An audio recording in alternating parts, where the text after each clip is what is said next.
Coaches Weekly, I'm CJ Sellner here with head coach Randy Rogers from the men's basketball team. Coach, got off the losing streak this week with a good win at a tough Maranatha squad up in Watertown, and then Marion just had a lot of firepower, a team that's playing really good basketball late in the year.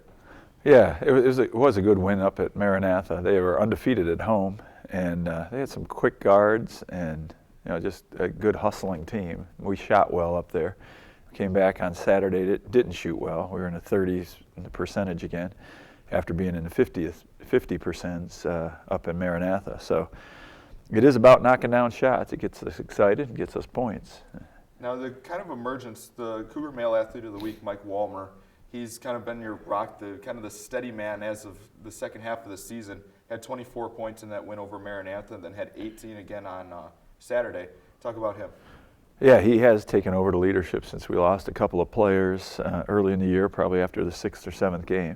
Now Mitch is out too with his blood clot. So Mike has stepped up. Other guys have stepped up, but not as consistently as Mike. And he's pretty comfortable in that scoring role.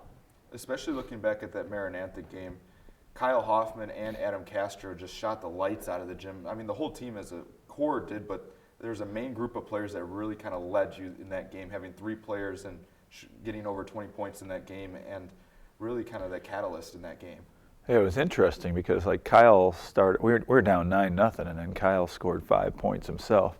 Then they started keying on Kyle a little bit, and they got Adam Castro. We got him in the game, and he started hitting. Adam was keyed on a little bit, and then they go. Justin Sauer had 3 threes in a row again. So you look at that, and then Walmer gets his points, and that's the way I'd love it to be every game. But we're just not consistent shooters like that. Now, how is that something you guys can work on as a team in practice? Is there a certain way you adjust practice to almost try to promote consistency? Well, you just got to work harder at the drills that we do and see the purpose for the drills. We do a lot of shooting drills.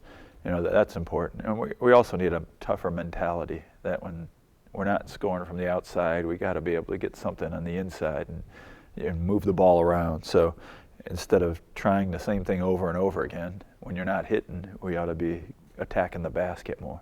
Now, I had the opportunity to sit in your practice for a while this week, and it's pretty fun to watch because you get those guys competing all the time. I mean, if you're not winning, you're running on the lines. You're keeping those guys moving throughout practice, and talk how that's kind of starting to build. And it's kind of showed in the fight that your guys have had. They're always competing no matter what the score is.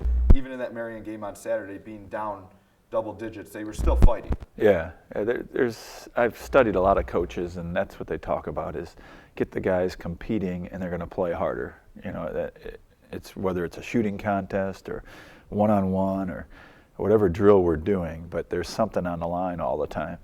And I always give them like a candy bar if they win the timed run or something like that. It is about competition.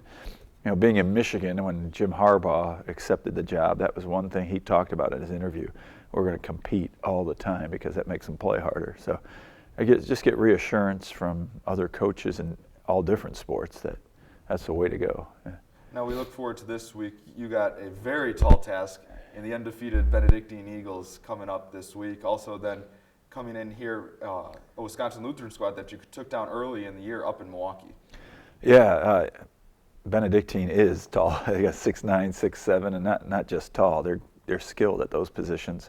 That's why I believe they're 22-0 right now, and that's at their place. So we're hoping they'll take us lightly and we'll shoot well that night. Then Wisconsin Lutheran, we just played really well up there earlier in the season, and they're in a playoff spot now, so they're going to be ready to play. And I think we match up against them pretty well. At least we did when we had everybody on the roster, and I think we'll be ready for that one. Now it's kind of that point where you guys get to play spoiler a lot, especially in that Wisconsin Lutheran game. It's kind of something that you can use almost as a little motivational tool. And even in that Benedictine game, who wouldn't love to spoil a perfect season? Yeah, that would be a shocker if we won that one. That would be all over the D3 news. And we do talk about that, and we want to go in there hoping to win. And the Wisconsin Lutheran game too. We're looking to try to get more wins than last year's team had in conference, or at least equal that. We have 4; they had 5. We want to get more overall wins. We have 5; they had 7. So we got 4 more games, and if we could at least split them, will equal last year. And with all the turmoil we've been through and roster changes, I think that's pretty good. Yeah. We'll look forward to talking to you next week, Monday. Cougars taking on the Benedictine Eagles. They want to spoil a perfect season. Then Wisconsin Lutheran comes in here on Saturday. You can watch that game live at cuchicago.edu/live. For Coach Randy Rogers, I'm CJ Salner. Thank you for watching Coaches Weekly.